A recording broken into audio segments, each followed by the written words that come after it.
আমাদের টেস্ট একটা ভালো যায়নি। ওডিআই সিরিজে কিন্তু একটা জিনিস আমরা ভালো হচ্ছে যে একটা ম্যাচ ফার্স্ট ম্যাচ হারার পর যেভাবে ব্যাক করেছিল সেকেন্ড ম্যাচে, ওইটাও খুব ভালো একটা পজিটিভ সাইন ছিল। এরপর হয়তো বা সিরিজ জিততে পারিনি, বাট ফার্স্ট ম্যাচ T20 সিরিজে হারার পর the way we played, I thought it was clinical. খুবই ভালো পারফরমেন্স ছিল।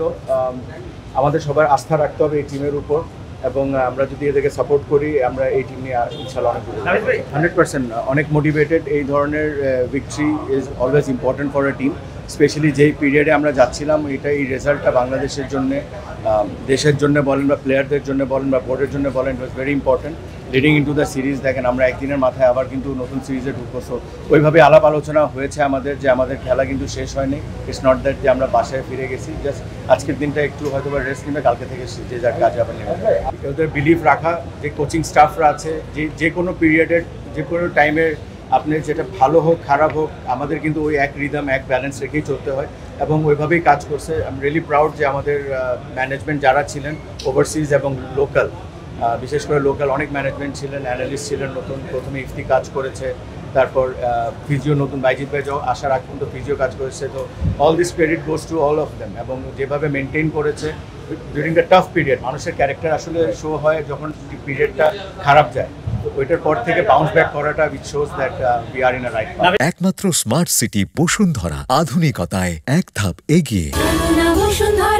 নট ইজি ফর হিম, ও যেভাবে লিডিং ইনটু দ্য সিরিজ আসছিল, ব্যাট প্যাচ একটা যাচ্ছিল, প্লাস আমরা জানি যে আমাদের ব্যাট প্যাচ গেলে যেহেতু আমরা বাংলাদেশে সবাই খুব ইমোশনাল, তো আমরাও সোশ্যাল মিডিয়া বলেন বেশি ট্রোল করা হয়।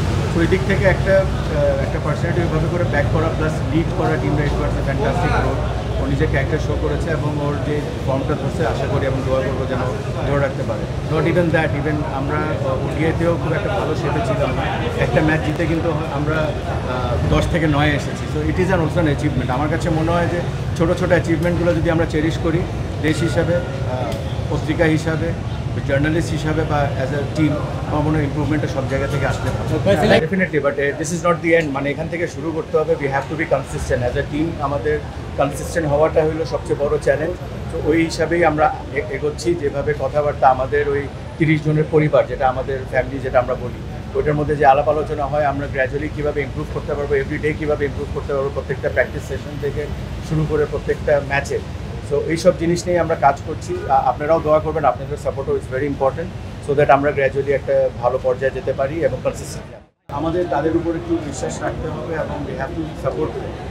ইটস ভেরি ইম্পর্টেন্ট যে এই প্লেয়ারগুলোও যেন একটু স্পটলাইট পায়। স্পটলাইট পাইলেই কিন্তু তারা নিজেকে স্পেশাল মনে করবে, এবং then we will have a superstar. সবচেয়ে ইম্পর্টেন্ট হলো যে আমরা যেটা আপনি কিছুক্ষণ আগে বললাম যে আমাদের কনসিস্টেন্ট হওয়াটা খুব দরকার। মানে আমরা এই সিরিজ জিতছি, শুড নট বি, মানে আমাদের ইমোশনটা অত হাইও যাওয়ার দরকার নেই। It has to be balance, so that আমরা এই ব্যালেন্সটা যেন ক্রিয়েট মানে অব্যাহত ধরে রাখতে পারি।